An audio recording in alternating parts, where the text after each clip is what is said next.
বাংলাদেশের আমদানি করা পণ্যের ওপর ৩৫% থেকে ১৫% কমিয়ে ২০% শুল্ক আরোপ করেছে যুক্তরাষ্ট্র।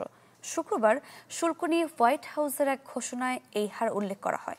তালিকায় বাংলাদেশ ছাড়াও রয়েছে কয়েক ডজন দেশের শুল্কের হার।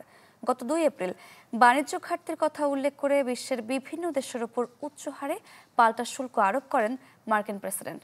তখন বাংলাদেশের ওপর ৩৭% শুল্ক আরোপ করা হয়েছিল। পরে ৯ এপ্রিল বিভিন্ন দেশের ওপর ওই শুল্ক ৩ মাসের জন্য স্থগিত করা হয়। এ সময় শুল্ক নিয়ে আলোচনার জন্য যুক্তরাষ্ট্রের সঙ্গে বিভিন্ন দেশকে আলোচনার সুযোগ দেয় ওয়াশিংটন। যুক্তরাষ্ট্রের ৩ মাসের সময়সীমা গত ৯ জুলাই শেষ হয়। এর আগের দিন বাংলাদেশের অন্তর্বর্তী সরকারের প্রধান উপদেষ্টা অধ্যাপক মোহাম্মদ ইউনূসকে চিঠি দিয়ে ট্রাম্প জানান, বাংলাদেশের পাল্টা শুল্ক ২% কমিয়ে ৩৫% করা হয়েছে। যদিও ৯ জুলাইয়ের পর পাল্টা শুল্ক কার্যকর করেনি মার্কিন প্রশাসন। শুল্কের হার কমাতে যুক্তরাষ্ট্রের সঙ্গে একটি বাণিজ্য চুক্তির জন্য ৩১ জুলাই পর্যন্ত বিভিন্ন দেশকে সময় দেওয়া হয়।